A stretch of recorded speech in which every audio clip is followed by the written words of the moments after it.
Hello everyone, সবাইকে সোনামণি learning সেন্টারে স্বাগত। আজকের ভিডিওতে আমি নিয়ে এসেছি প্রথম পর্যায়ক্রমিক মূল্যায়ন 2025 ষষ্ঠ শ্রেণীর ভূগোলের একটি নমুনা প্রশ্নপত্র। এখানে যে প্রশ্নগুলো রাখা রয়েছে প্রত্যেকটা প্রশ্ন খুবই ইম্পর্ট্যান্ট। তোমাদের পরীক্ষায় যেমন প্রশ্ন থাকে ঠিক একই ধরনের প্রশ্ন এখানে রাখা হয়েছে।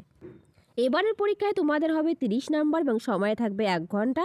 এর আগে আমি একটা সেট দিয়েছিলাম, তোমরা যারা দেখোনি ভিডিও ডেসক্রিপশন বক্সে লিঙ্ক থাকবে, সেখান থেকে দেখে নিও। এছাড়াও আমি অনেকগুলো সেট করিয়েছি, তোমরা সেগুলোও দেখে নিও। তাহলে চলো শুরু করা যাক আজকের পর্বটি।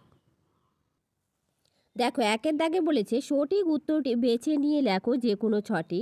1 নাম্বার, কল্পনা চাওলা মহাশূন্যে পাড়ি দেন এ 1997, নাকি 1957, নাকি 2007, নাকি 1999 সালে। তো সঠিক উত্তরটি হবে অপশনে 1997 সালে। পরের প্রশ্ন 2 এর দাগ, নেপচুন গ্রহের রং। সঠিক উত্তরটি হবে অপশন সি, নীল রং। পরের প্রশ্ন 3 এর দাগ, মূল মধ্যরেখার মান হলো। সঠিক উত্তরটি হবে অপশন বি, 0 ডিগ্রি। মূল মধ্যরেখার মান কত? 0 ডিগ্রি। পরের প্রশ্ন 4 এর দাগ, ভারতের ক্ষুদ্রতম রাজ্য হলো উত্তরপ্রদেশ, রাজস্থান, নাকি পশ্চিমবঙ্গ, নাকি গোয়া। তো সঠিক উত্তরটি হবে অপশন ডি, গোয়া। এর সঙ্গে মনে রাখবে ভারতের বৃহত্তম রাজ্যের নাম রাজস্থান। ঠিক আছে, চলো পরের প্রশ্ন। পরের প্রশ্ন 5 এর দাগ, ব্রহ্মপুত্রের একটি উপনদী হলো। সঠিক উত্তরটি হবে অপশনে তিস্তা ব্রহ্মপুত্রের উপনদী। তাছাড়া যমুনা গঙ্গার উপনদী, কোশি গঙ্গার উপনদী এবং গণ্ডকও গঙ্গার উপনদী। একমাত্র এখানে অপশন অনুযায়ী তিস্তা হচ্ছে ব্রহ্মপুত্রের উপনদী।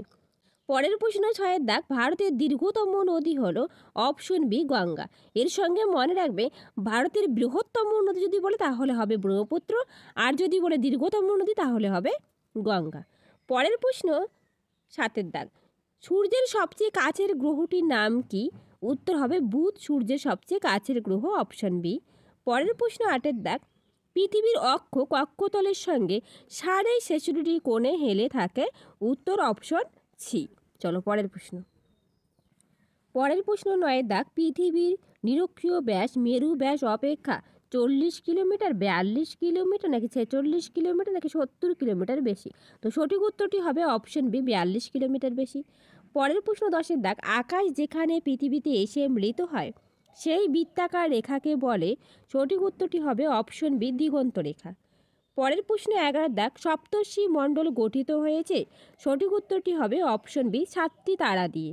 7টি উজ্জ্বল তারা দিয়ে সপ্তর্ষি মণ্ডল গঠিত হয়েছে। চলো পরের প্রশ্ন। এরপর দেখো 2 এর শূন্যস্থান পূরণ করো। 1 নম্বরে বলেছে সূর্যের সবচেয়ে কাছের নক্ষত্রের নাম ড্যাশ। উত্তর হবে প্রক্সিমা সেন্টাউরি। এইখানে টয় আকার হবে, হ্যাঁ এটা একটু প্রিন্টিং মিস্টেক হয়েছে, তোমরা একটু দেখে নিও। Proxima Centauri.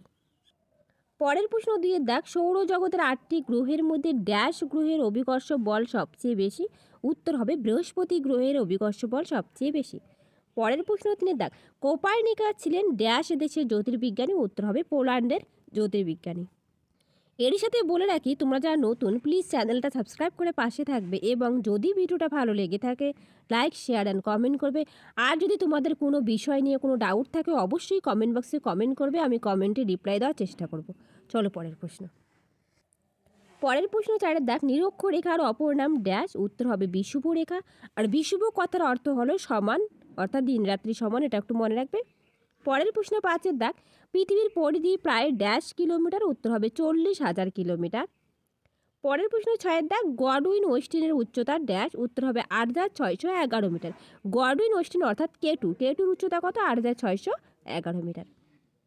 পরের প্রশ্ন 7 এর দাগ, ভারতের পূর্ব পশ্চিমে বিস্তার ড্যাশ। উত্তর হবে 2933 কিলোমিটার, অর্থাৎ 2933 কিলোমিটার ভারতের পূর্ব পশ্চিমের বিস্তার। এরপর দেখো 2 এর বি, দু এক কথায় উত্তর দাও। 1 নম্বরে বলছে সূর্য থেকে পৃথিবীতে আলো পৌঁছতে কতক্ষণ সময় লাগে? উত্তর হবে 8 মিনিট 20 সেকেন্ড। পরের প্রশ্ন 2 এর দাগ, ইসরো এর পুরো নাম লেখো। উত্তর Indian Space Research Organisation. Very very important এই প্রশ্নটা। পরের প্রশ্ন 3 এর দাগ, পৃথিবীর কোথায় আবর্তন বেগ প্রায় শূন্য? উত্তর হবে 2 মেরু অঞ্চলে, অর্থাৎ সুমেরু ও কুমেরু বিন্দুতে পৃথিবীর আবর্তন বেগ সবচেয়ে কম, অর্থাৎ 0। আর নিরক্ষীয় অঞ্চলে পৃথিবীর আবর্তন বেগ সবচেয়ে বেশি। পরের প্রশ্ন 4 এর দাগ, ভারতের দীর্ঘতম হিমবাহের নাম কি? উত্তর হবে সিয়াচেন ভারতের দীর্ঘতম হিমবাহ। পরের প্রশ্ন 5-এর দাগ, একটি দুনের উদাহরণ দাও। উত্তর হবে দেরাদুন। পরের প্রশ্ন 6-এর দাগ, আয়তনের বিচারে ভারতের পৃথিবীতে কততম দেশ? উত্তর হবে সপ্তম বৃহত্তম দেশ ভারত। পরের প্রশ্ন 7-এর দাগ, ভারতের একটি অন্তর্বাহিনী নদীর উদাহরণ দাও। উত্তর হবে লুনি নদী। পরের প্রশ্ন 8-এর দাগ, বর্তমানে ভারতের রাজ্য ও কেন্দ্রশাসিত অঞ্চলের সংখ্যা কয়টি? উত্তর হবে বর্তমানে ভারতের রাজ্য রয়েছে 28টি আর কেন্দ্রশাসিত অঞ্চলের সংখ্যা রয়েছে 8টি। চলো পরের প্রশ্ন। এরপর দেখো 3-এর দাগ, নিচের প্রশ্নগুলি সংক্ষিপ্ত উত্তর দাও যে কোনো দুটি। 1-এর দাগে বলেছে ভারতের বৃহত্তম রাজ্য ও ক্ষুদ্রতম রাজ্যের নাম লেখো। উত্তর, ভারতের বৃহত্তম রাজ্য রাজস্থান এবং ক্ষুদ্রতম রাজ্যের নাম গোয়া। পরের প্রশ্ন 2-এর দাগ, ভারতকে নদীমাতৃক দেশ বলা হয় কেন? উত্তর, অসংখ্য ছোট বড় নদী ভারতের জালের ন্যায় বিস্তৃত হয়েছে। নদীগুলি ভারতের জনজীবন, কৃষিকাজে, শিল্পে, যাতায়াত ব্যবস্থায়, জলবিদ্যুৎ উৎপাদনে, পানীয় জলের উৎস হিসেবে অত্যন্ত গুরুত্বপূর্ণ ভূমিকা পালন করে। এজন্য ভারতকে নদীমাতৃক দেশ বলে। দেখো আমার একটু গলার সমস্যা হচ্ছে, হ্যাঁ, সেই জন্য গলার ভয়েসটা একটু অন্য মতো হচ্ছে, তোমরা কিছু মনে করো না। চলো পরের প্রশ্ন। পরের প্রশ্ন 3-এর দাগ, ভারতের চারিদিকে কি কি আছে? এই প্রশ্নটাও খুব ইম্পর্টেন্ট। উত্তর, ভারতের উত্তর পশ্চিমে রয়েছে পাকিস্তান ও আফগানিস্তান, উত্তরে আছে চীন, নেপাল, ভুটান। ভারতের পূর্ব দিকে অবস্থান করছে মায়ানমার, বাংলাদেশ এবং বঙ্গোপসাগর। পশ্চিমে রয়েছে আরব সাগর, দক্ষিণে রয়েছে ভারত মহাসাগর ও শ্রীলঙ্কা। পরের প্রশ্ন 4-এর দাগ, তারাগুলি মিটমিট করে কেন? উত্তর, আমাদের পৃথিবীর বায়ুমণ্ডল দ্বারা বেষ্টিত। পৃথিবী থেকে বহু দূরে থাকা তারাগুলি আলো এই বায়ুস্তর পেরিয়ে এলে কেঁপে যায়। পৃথিবীর বায়ুস্তরের বাইরে মহাকাশ থেকে তারাদের দেখলে স্থির আলোর বিন্দুর মতোই দেখায়, এই জন্য তারাগুলি মিটমিট করে। এরপর দেখো পরের প্রশ্ন 4-এর দাগ, নিচের প্রশ্নগুলির উত্তর দাও যে কোনো দুটি। 3 নাম্বার করে থাকবে। দেখো 1-এর দাগে বলছে গ্রহর বৈশিষ্ট্যগুলি কি কি? উত্তর, 1 নম্বর, গ্রহদের নিজস্ব আলো উত্তাপ নেই। 2, নক্ষত্রের আলোয় গ্রহরা আলোকিত হয়। 3, নক্ষত্রের আকর্ষণে নির্দিষ্ট কক্ষপথে গ্রহরা নক্ষত্রের চারদিকে ঘোরে। 4, গ্রহ আকারে নক্ষত্রের অনেক ছোট হয়। পরের প্রশ্ন 2-এর দাগ, প্রতিবেশী দেশ কাকে বলে? ভারতের প্রতিবেশী দেশগুলি কি কি? উত্তর, কোনো দেশের আশেপাশে অবস্থিত দেশগুলিকে ওই দেশের প্রতিবেশী দেশ বলে। ভারতের প্রতিবেশী দেশগুলি হলো চীন, নেপাল, ভুটান, বাংলাদেশ, মায়ানমার, শ্রীলঙ্কা, মালদ্বীপ, পাকিস্তান, আফগানিস্তান প্রভৃতি। চলো পরের প্রশ্ন। পরের প্রশ্ন 3-এর দাগ, অক্ষরেখা দ্রাঘিমা রেখার মধ্যে পার্থক্য। এই প্রশ্নটা খুব ইম্পর্টেন্ট। দেখো অক্ষরেখা দ্রাঘিমা রেখা। 1, অক্ষরেখাগুলি পৃথিবীর পূর্ব পশ্চিমে বিস্তৃত। দ্রাঘিমা রেখাগুলি পৃথিবীর উত্তর দক্ষিণে বিস্তৃত।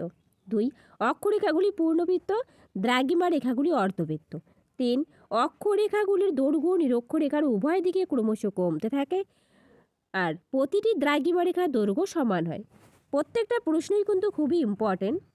তোমাদের আবার বলে রাখি, তোমরা যারা নতুন প্লিজ চ্যানেলটা সাবস্ক্রাইব করে পাশে থাকবে এবং যদি ভিডিওটা ভালো লেগে থাকে একটা লাইক, শেয়ার অ্যান্ড কমেন্ট করবে।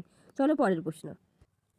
পরের প্রশ্ন 4-এর দাগ, পৃথিবীর আবর্তন গতি বলতে কি বুঝো? ছায়াবৃত্ত কাকে বলে? উত্তর, পৃথিবী সূর্যকে সামনে রেখে অবিরাম পশ্চিম থেকে পূর্ব দিকে নিজ অক্ষের চারদিকে 23 ঘন্টা 56 মিনিট 4 সেকেন্ডে এক পাক ঘোরে।